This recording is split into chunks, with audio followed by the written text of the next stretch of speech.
Bismillahirrahmanirrahim. Assalamualaikum warahmatullahi wabarakatuh. Alhamdulillahirobbilalamin. Puji syukur mari kita panjatkan bersama kehadirat Allah Subhanahu wa taala, yang mana sampai pada hari ini kita sekalian masih diberi kesehatan, serta masih diberi umur yang panjang, serta yang pasti kita masih diberi kesempatan untuk dapat menjalankan salah satu perintah agama, yaitu menuntut ilmu. Dan sebelum saya menyampaikan tema kita hari ini, yaitu sosiologi sebagai pendekatan studi Islam, alangkah baiknya kita berdoa terlebih dahulu. Kita memohon kepada Allah Subhanahu wa taala, semoga apa yang telah kita dapatkan selama ini serta apa yang akan kita dapatkan nanti senantiasa menjadi ilmu yang bermanfaat untuk diri kita, keluarga, agama, bangsa, dan negara. Dan semoga segala hajat kebaikan yang kita miliki diberi kemudahan dan akhirnya dikabulkan serta mendapat ridha Allah Subhanahu wa taala. Ala hadhihi al-Fatihah. A'udzu billahi minasyaitonir rajim. Bismillahirrahmanirrahim. Alhamdulillahirabbil alamin arrahmanir rahim maliki yaumiddin. Iyyaka na'budu wa iyyaka nasta'in. Ihdinas siratal mustaqim. Shiratal ladzina an'amta 'alaihim ghairil maghdubi 'alaihim waladdallin. Rabbi ighfirli wa li walidayya wa lil mu'minina amin. Bismillahirrahmanirrahim. Raditu billahi rabba wa bil islami dina wa bi Muhammadin nabiyyan wa rasula. Rabbi zidni 'ilma warzuqni fahma. Amin ya rabbal alamin.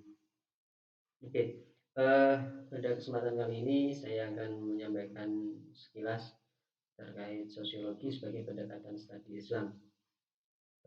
Bahwa berkali-kali saya sampaikan, ruang lingkup kajian Islam itu tidak hanya membahas tentang Al-Quran dan hadis, tapi dari dua itu pada akhirnya juga bisa di breakdown menjadi pembahasan-pembahasan yang sifatnya lebih ke kemasyarakatan. Artinya begini, bahwa kajian studi Islam itu tidak hanya mengikut sertakan Al-Quran dan hadis, tapi juga mengikutkan beberapa disiplin ilmu. Karena memang aspek Al-Quran hadis itu sendiri tidak hanya berbicara tentang ubudiyah saja, tapi juga berbicara tentang aspek muamalah. Tidak hanya bicara hubungan manusia dengan Allah saja, tapi juga bicara hubungan manusia dengan manusia, hubungan manusia dengan alam sekitar, dan sebagainya. Jadi kalau kita hanya memandang Islam hanya dari segi Quran hadis, hanya dari segi fikih, yaitu terlalu sempit. Nah, kali ini saya akan sedikit memberikan gambaran terkait pendekatan sosiologi dalam studi Islam. Oke, pasti dalam pengertian itu selalu ada pengertian secara etimologi dan secara terminologi. Kalau etimologi itu dari segi bahasa. Jadi sederhana saja bahwa ada istilah, kemudian dicari asal katanya apa, kemudian artinya apa. Itu secara bahasa. Jadi lebih sederhana. Sementara ada definisi secara terminologi atau secara istilah. Ini sudah merumus pada pengertian dari istilah itu terkait dengan keilmuan. Jadi kalau istilah itu masuk ranah keilmuan. Nah, makanya dalam sosiologi juga demikian. Kalau secara bahasa sederhananya bahwa sosiologi itu berasal dari bahasa Latin, gabungan dari dua kata yaitu socios dan logos. Socios itu berarti teman, logos itu berarti yang berkata atau berbicara. Nah, berbicara tentang manusia yang berteman atau masyarakat. Atau logos biasa dipahami juga sebagai ilmu. Artinya sosiologi secara bahasa adalah ilmu yang berbicara tentang pertemanan. Kalau pertemanan berarti kan tidak satu dua orang, tidak hanya terdiri dari satu orang saja ya, tapi berbicara banyak beberapa orang, namanya teman itu pasti kan begitu. Nah, adapun secara istilah ilmu yang mempelajari struktur sosial dan proses-proses sosial termasuk perubahan sosial. Jadi sosiologi ini adalah ilmu yang berbicara tentang interaksi sosial, berbicara tentang struktur sosial, perubahan-perubahan sosial. Bahwa kita tahu manusia itu tidak bisa hidup secara individu, tapi juga bersosialisasi. Itulah kenapa di awal kita pernah membahas tentang manusia itu ada dua aspek, aspek individu dan sosial. Nah, jadi ada beberapa individu yang kemudian berkumpul, yang kemudian di situ membentuk satu struktur sosial. Nanti ada tokoh agama, ada pimpinan, ada selalu pasti ada. Sosiologi itu bicara tentang itu, struktur sosial, kemudian proses-proses sosial dan perubahan-perubahan sosial. Bagaimana kemudian yang awalnya masyarakat itu dipimpin dengan kepemimpinan yang monarki absolut, kemudian berubah menjadi sosialis, kemudian menjadi komunis dan seterusnya. Itu semua dibahas tentang di dalam ilmu sosiologi. Jadi hubungan sosial itu semuanya dibahas, semuanya menjadi cakupan sosiologi. Ya. Nah, bedanya dengan antropologi kemarin adalah kalau antropologi itu berbicara tentang manusia, termasuk asal-usul manusia, dan berbicara tentang budaya. Tapi kalau sosiologi ini lebih luas. Memang ada yang kemudian memasukkan antropologi sebagai bagian dari sosiologi. Tapi bagaimanapun sosiologi itu cakupannya lebih luas. Karena dia juga berbicara tentang interaksi antar struktur sosial. Jadi tidak hanya satu masyarakat saja, tapi bagaimana masyarakat ini bisa berbaur dengan masyarakat yang lain. Termasuk nanti pada akhirnya yang masyarakat dengan notabene mayoritas agama tertentu bisa membaur dengan yang minoritas dan seterusnya.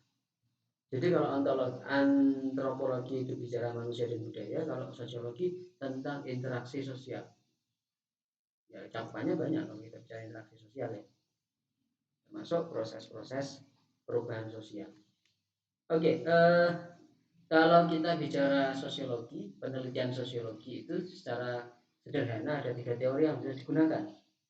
Teori fungsional yang mengasumsikan masyarakat sebagai organisme ekologi yang mengalami pertumbuhan.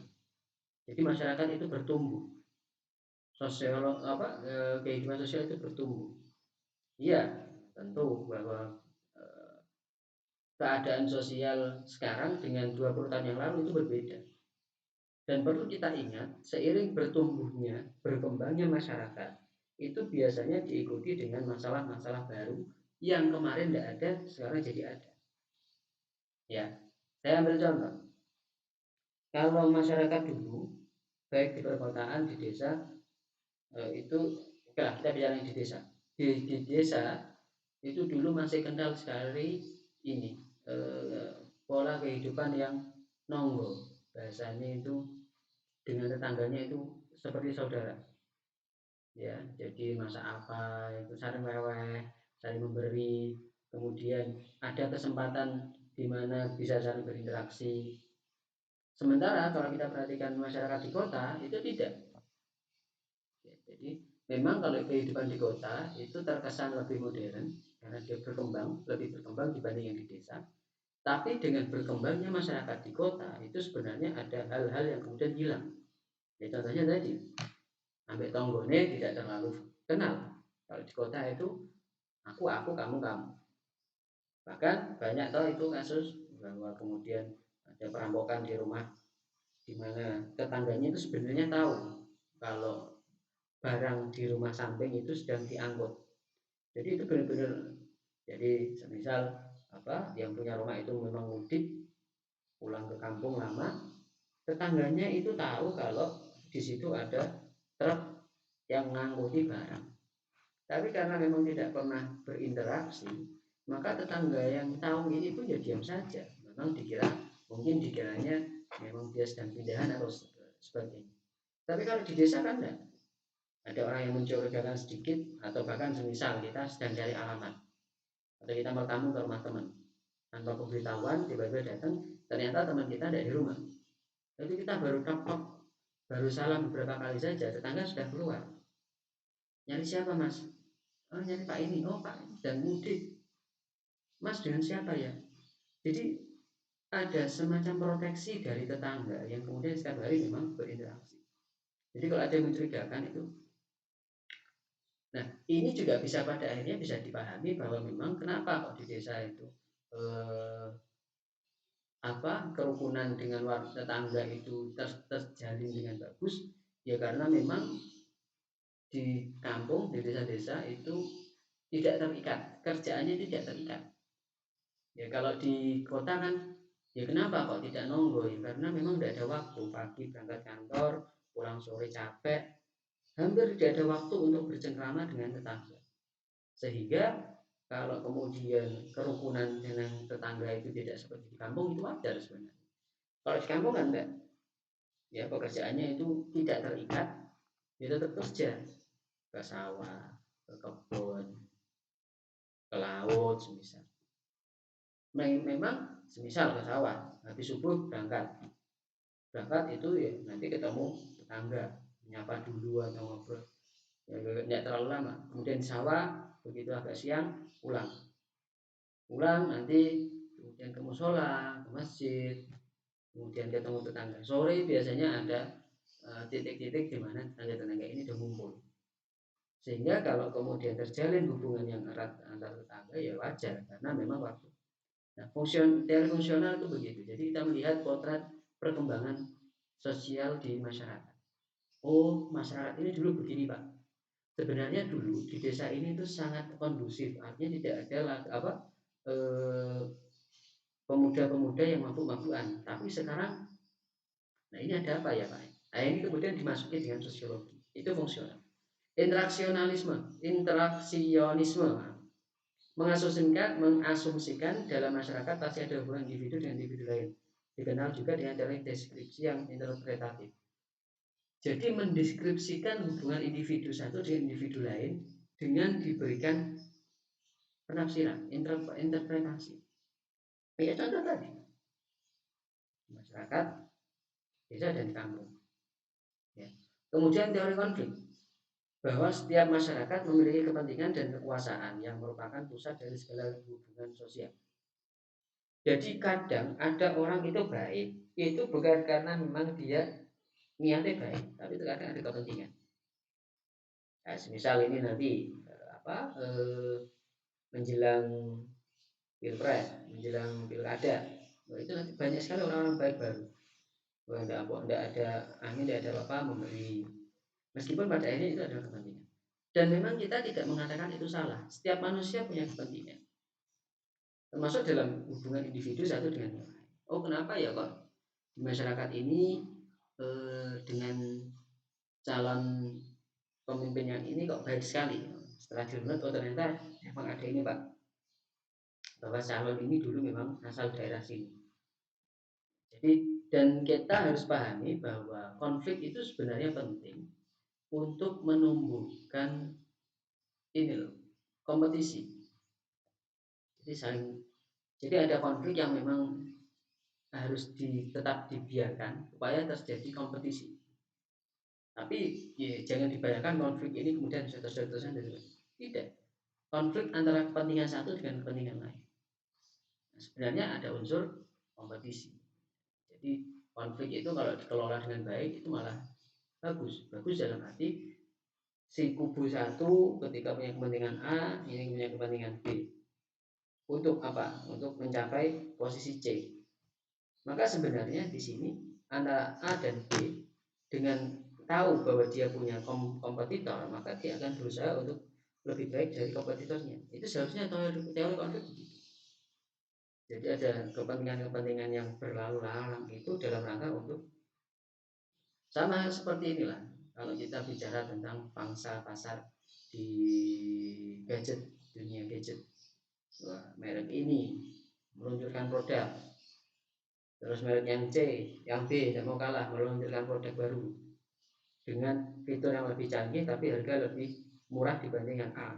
Nanti A begitu lihat saingannya punya produk yang lebih unggul, dia akan memperbarui diri, keluarkan lagi.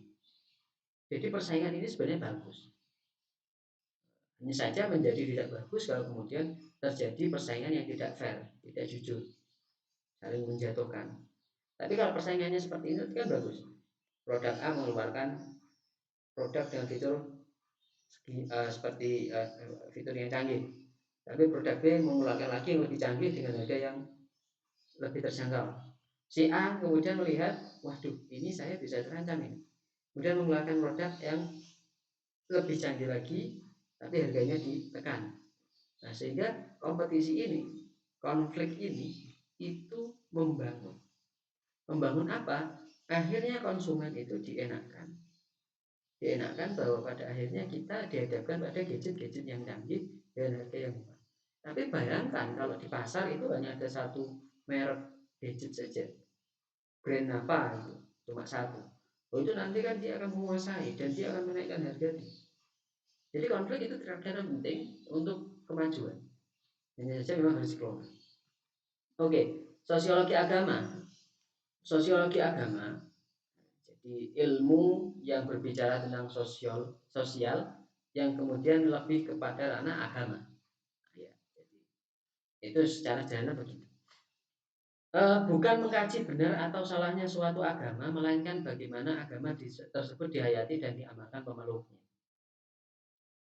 Jadi seorang sosiolog itu tidak memotret tentang benar atau tidaknya agama ini, tapi piye carane bagaimana mereka memotret pemeluk agama. Ya, oh ternyata ini mereka begini saja. Jadi bukan mempermasalahkan ini jadi agama benar apa salah. Ya. Dalam hal ini yang terjadi dapat terjadi apa yang ada dalam doktrin kitab suci berbeda dengan apa dalam pernyataan empirik. Para sosiolog membuat kesimpulan dari apa yang terdapat dalam masyarakat bukan apa yang ada dalam kitab suci. Saya ambil contoh begini. Di dalam Al-Quran, di dalam hadis jelas-jelas ada larangan untuk berzina. Tapi ternyata ada Pak, di satu daerah mayoritas itu muslim, tapi daerah itu terkenal dengan prostitusinya. Di mana prostitusi itu ya sangat jelas bahwa di situ ada zina. Ini gimana Pak ya? Nah ini didekati dengan sosiologi. Yang pernah viral itu penutupan Gang Doli. Kalau kemudian semisal dilihat itu KTP-nya Islam, gimana Pak? Banyak yang Islam. Atau di daerah lain banyak itu. Jadi mayoritasnya muslim, tapi ternyata di situ mempraktekkan praktek prostitusi dan segala perangkat prostitusi. Jadi semisal menyediakan kamar dan tahu bahwa kamar itu digunakan untuk zina. Tapi yang punya kamar itu, yang punya rumah itu muslim. Bahkan dia juga rajin sholat. Nah, ini kemudian dia untuk memahami ini gimana ya? Nah, itu masuklah pendekatan sosiologi. Dilihat interaksinya bagaimana, kemudian akar permasalahannya apa. Ini kemudian bagaimana bisa terjadi seperti ini. Itu sosiologi itu begitu. Doktrin agama dalam kitab suci adalah dasolen, disebut dasolen, agama yang ada dalam kenyataan dasen. Antara dasolen dan dasen bisa terjadi kesenjangan. Ya contohnya tadi, Quran ini melarang zina, tapi ini kok masyarakat muslim kok mempraktekkan prostitusi. Ada apa ini? Ini kesenjangan. Kesenjangan inilah yang kemudian harus dicari pembaharuannya atau penyelesaiannya melalui jalur pendidikan, dakwah, pendidikan, dan lain-lain. Jadi pentingnya sosiologi ini adalah ketika kita tahu akar permasalahannya tadi. Oh ternyata begini Pak, bahwa memang mereka tidak punya pilihan mata pencaharian lain selain prostitusi.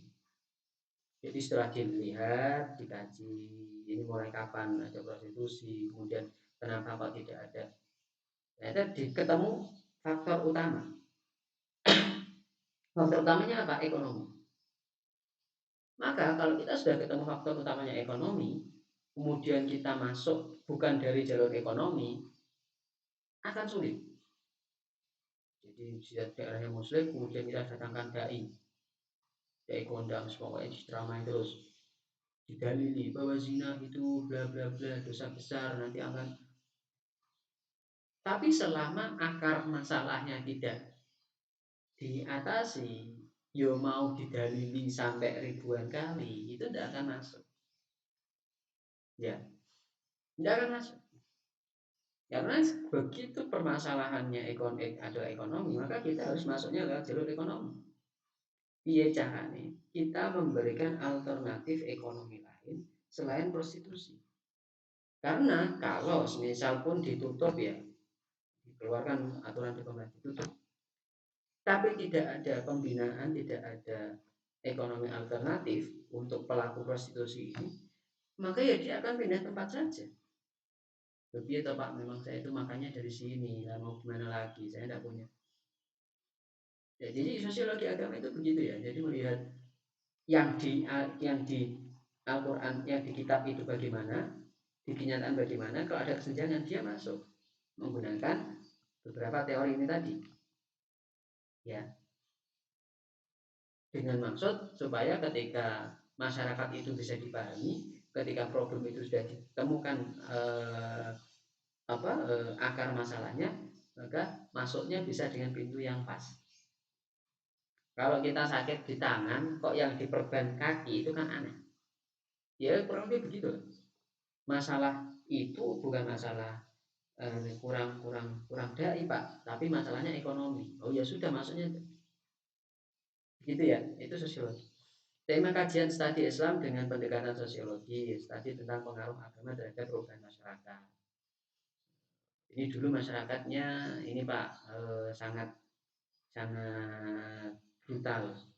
Kemudian setiap malam hampir di setiap pojok kampung itu ada minuman keras. Tapi setelah datang, nah, itu dilihat sekarang sudah tidak ada minuman keras, tidak ada judi. Studi tentang pengaruh struktur dan perubahan masyarakat terhadap pemahaman ajaran agama atau konsep keagamaan. Saya tadi dan ada tokoh agama yang datang, kemudian atau misal setelah desa ini dipimpin oleh kepala desa yang baru, kemudian mulai ada kajian-kajian rutin agama, kemudian itu ada supporting untuk orang-orang yang tidak mampu, yang kemudian mau setiap kali datang ke pengajian itu diberi makanan dan seterusnya. Itu kemudian diteliti. Jadi perubahan sosial dari awalnya agama itu tidak agamis menjadi agamis. Itu kemudian penelitiannya menggunakan sosiologi. Studi tentang tingkat pengalaman beragama masyarakat. Apakah masyarakat di satu daerah ini pemahamannya kaku atau tidak? Kalau kaku itu kemudian dirunut, kenapa ini bisa kaku? Oh ternyata tokoh agamanya ini. Oh ternyata bla bla bla bla. Termasuk ketika ada satu daerah yang di situ prinsip pluralismenya bagus, warganya heterogen, bercampur, tapi bisa saling guyup dan rukun. Ini juga bisa diteliti dengan tadi dengan pendekatan sosiologi. Pola interaksi sosial masyarakat Muslim, baik dengan sesama Muslim atau Muslim dengan non Muslim, itu juga bisa didekati dengan pendekatan sosiologi. Kemudian gerakan masyarakat yang membawa paham yang dapat melemahkan atau menunjang kehidupan beragama. Jadi sekarang misal santer, misal di daerah Solo banyak sekali Islam garis keras, di mana garis keras ini sudah mulai menunjukkan dampak negatif, misal terjadi beberapa, itu diteliti dan bagaimana kemudian tanggapan masyarakat sekitar terkait fenomena bahwa kemarin telah ditangkap, ya itu sosiologi, ditangkap orang terduga teroris yang mengepung gereja. Kemudian masyarakat sekitar itu tanggapannya gimana? Apakah biasa-biasa saja? Apakah kaget? Nah kalau kaget itu apa yang dikageti? Kemudian kalau biasa saja, kenapa biasa? Atau jangan-jangan memang tetangga-tetangganya pun menganggap bahwa apa yang dilakukan oleh orang yang terduga tadi itu sebagai satu kebenaran sehingga dianggap biasa. Itu dikaji dalam sosiologi. Nah, kenapa toh kita juga harus membicarakan sosiologi dalam konteks agama Islam? Karena mau tidak mau kita harus akui bahwa Islam juga menaruh perhatian besar terhadap masalah sosial. Apa buktinya? Dalam Al-Quran dan hadis, proporsi terbesarnya berkenaan dengan muamalah atau hubungan manusia dengan manusia. Ada perbandingan 1:100. Jadi satu ayat ibadah itu berbanding dengan 100 ayat muamalah. Artinya hubungan sosial, hubungan horizontal itu lebih banyak porsinya. Lebih banyak porsi itu bukan berarti lebih penting loh ya. Tapi artinya apa? Menaruh perhatian yang lebih banyak. Jadi sebenarnya Al-Quran semuanya penting. Hanya saja memang Islam sangat mengedepankan, sangat memperhatikan hubungan sosial, hubungan muamalah. Bila urusan ibadah bersamaan dengan muamalah yang penting, maka ibadah boleh diperpendek. Contoh, sholat jamak. Ya, kita sedang bepergian. Bepergian itu kalau ya itu kan muamalah ya. Bepergiannya mau maksud muamalah itu bukan berarti jual beli itu enggak ya. Jadi hubungan, jadi kita mau pergi, kemudian waktu sholat sudah mancing, tapi kita tidak dimungkinkan untuk sholat, maka kita diberi keringanan untuk menjamak atau mengumpulkan sholat dalam satu waktu, dan boleh dikosor, diperpendek, 4 rakaat jadi 2 rakaat, zuhur 2 rakaat, asar jadi 2 rakaat, digabung di waktu asar, itu boleh. Artinya apa? Secara tidak langsung ini lebih dimenangkan yang muamalah, meskipun sama-sama penting loh. Ibadah yang mengandung segi kemasyarakatan lebih besar pahalanya dibanding ibadah perseorangan. Kalau kita bisa mengentaskan kemiskinan, kita membiayai pembangunan masjid dan sebagainya itu, dan kemudian masjid itu digunakan terus menerus, maka kita pahalanya tetap berjalan. Tapi kalau individu kita rajin sholat, begitu kita meninggal, pahala itu sudah selesai karena kita meninggal. Tapi kalau pembangunan masyarakat, pembangunan masjid dan sebagainya yang sifatnya itu untuk masyarakat, bahkan ketika kita sudah meninggal, kebaikan itu masih akan kita terima dari apa yang kita lakukan tadi. Kafarat atau tebusan atas pelanggaran dalam ibadah, melakukan sesuatu yang berhubungan dengan masalah sosial. Poso, ada orang tidak puasa, belum sampai nyaur utang, meninggal, maka dia membayar kafarat. Katanya apa? Memberi makan fakir miskin. Gitu ya. Jadi ada beberapa pelanggaran yang tebusannya itu memang bicara sosial. Ya. Kemudian berkumpul dengan istrinya di siang hari, memang itu kemudian nanti puasa 2 bulan, kalau tidak bisa ya membebaskan budak. Nah itu hierarkinya begitu. Mesti kalau ada ibadah kok dilanggar, itu nanti sanksinya itu rata-rata sanksi sosial, masalah sosial.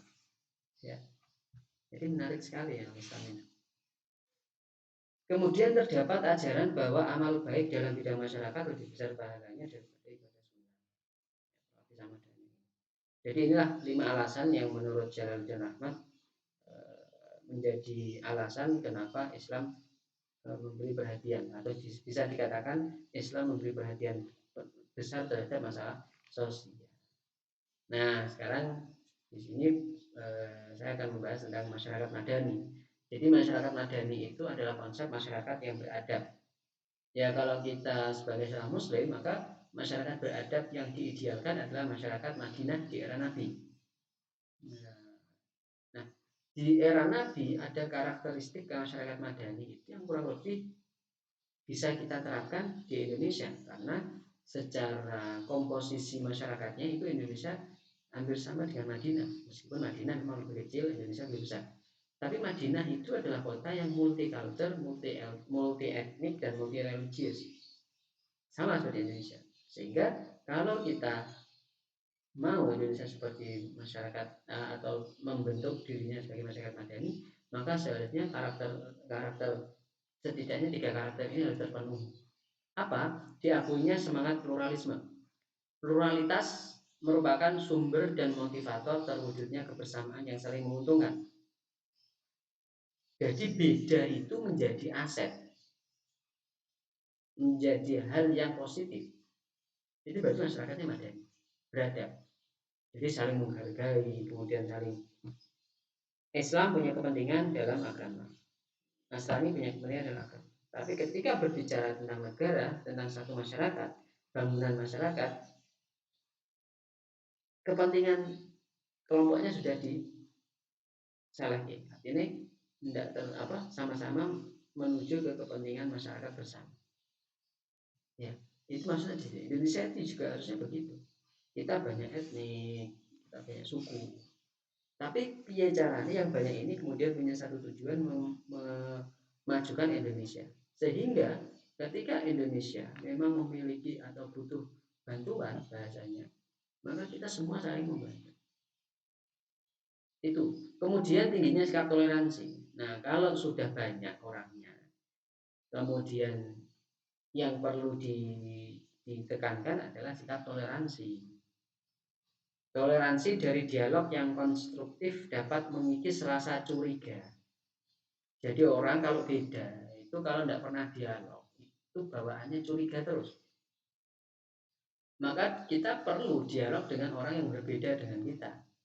Karena setidaknya dengan dialog yang konstruktif artinya tidak menyalah-nyalahkan, itu kita bisa tahu, oh ternyata dia maksudnya begini loh. Itu jadi masyarakat Madani itu pasti sikap toleransinya tinggi. Tentu bukan dalam hal akidah ya toleransinya ya. Nah, kemudian tegaknya prinsip demokrasi atau musyawarah kalau di Islam. Nilai kebersamaan dengan saling memberi hak masing-masing untuk menyatakan pendapatnya. Indonesia sudah menerapkan demokrasi meskipun kita bisa kritisi. Demokrasi di Indonesia itu apakah demokrasi musyawarah atau tidak? Karena kalau kita lihat di Indonesia itu suara dari orang yang berpengaruh dengan tidak itu sama. Suaranya Pak Yai, Pak dosen, profesor yang jualan di pasar, bahkan sampai suaranya orang pengangguran itu sama. Yang pemilu ya nyoblosin emosi sedang. Sehingga mudah untuk membeli. Ya ini banyak orang nganggur, tak kasih ini uang masing-masing 200 ben nyoblos aku. Ini demokrasi di kita begitu. Jadi one man one vote voting ini loh. Bukan vote makanan ya. Jadi satu suara satu orang satu suara. Sehingga itu tadi mudah sekali mendapat banyak digolek wong nganggur-nganggur, pangkat kayak duit milik dia. Sementara Dewan Syuro di Islam, musyawarah di Islam itu tidak begitu. Dia yang memang terbaik dan punya kapasitas itu dia yang menentukan. Ya. Dan tidak harus pemimpin itu harus suaranya didengar, artinya harus dipilih. Di zaman Nabi ada peristiwa perang Khandaq, perang Parit. Nabi berdiskusi, musyawarah dengan para sahabat. Akhirnya muncul ide dari Salman Al-Farisi untuk membuat parit yang dalam dan lebarnya itu ukurannya kuda terbesar, terhebat, terkuat itu tidak bisa menyeberang. Ya tidak tahu itu ukurannya berapa meter. Itu Nabi musyawarah. Setiap ada permasalahan Nabi musyawarah. Itu adalah prinsip masyarakat Madani. Jadi pemimpin itu tidak desdes tanpa ada musyawarah, langsung otoriter, diktator. Enggak begitu. Jadi kalau Indonesia memang mau disebut sebagai masyarakat Madani, maka harus punya prinsip demokrasi yang mengedepankan musyawarah tadi. Ya. Nah, ini teladan Rasulullah membangun masyarakat Madani. Jadi Rasulullah itu memberikan fondasi ketika sudah mencontohkan bahwa dalam masyarakat Madani itu setidaknya ada 3 fondasi. Fondasi teologis, tentu ketika berbicara tentang Nabi ya di situ bicara teologis. Ini ditandai dengan ketika sampai di Madinah pertama kali yang dibangun Nabi adalah masjid. Itu artinya apa? Nabi sangat menekankan bahwa dimanapun teologis itu menjadi fondasi pertama. Beliau sampai di Madinah langsung membangun masjid, di mana masjid ini sebagai identitas. Kemudian fondasi moralitas, kejujuran, kesabaran, saling mengasihi, dan masih banyak lagi sebenarnya. Nah, dengan kejujuran tentu seorang pemimpin, Nabi kan dalam kapasitasnya seorang pemimpin, itu akan dipercaya oleh rakyat, baik yang muslim atau yang tidak. Termasuk di sini juga ada keadilan. Kalian bisa baca itu sejarah betapa adilnya Nabi. Ketika memang orang Islam salah ya dihukum. Tidak kok kemudian ini orang Islam ini kasihan, yang dihukum Nasrani saja tidak. Kesabaran, betapa sabarnya Nabi tidak terbantahkan lagi. Ya, bahkan ketika perjanjian Hudaybiyah wis arep umroh mau berangkat haji, tapi tidak boleh oleh orang kafir Quraisy, kafir Mekah. Jadi Nabi akhirnya kembali. Saling mengasihi, jelas. Ada cerita masyhur Nabi menyuapi orang buta yang Yahudi yang setiap hari mencaci maki beliau. Itu Nabi tidak marah, masih dikasihi. Nah, dengan sikap saling mengasihi inilah sebenarnya Islam bisa menampilkan jati dirinya dan bisa menarik banyak orang. Itu sudah ditanamkan, sudah dicontohkan. Fondasi sosial politik. Ya. Kita mengenal ada istilah Piagam Madinah, ada perjanjian, ada konstituante namanya Piagam Madinah yang diprakarsai, yang dibuat oleh Nabi. Di mana di situ menjadi salah satu perundang-undangan yang paling tua di dunia, yang di dalamnya mengandung unsur melindungi semua. Jadi Madinah itu multikultur tadi, banyak agama, banyak suku, banyak etnik, tapi dipersatukan dengan Piagam Madinah. Itu sosial politik. Nabi memang tampil menjadi seorang pemimpin di Madinah, pemimpin negara, tidak hanya pemimpin agama. Itu. Kemudian melakukan hubungan kerjasama dengan orang Yahudi. Kalau yang memang bisa diajak kerjasama ya.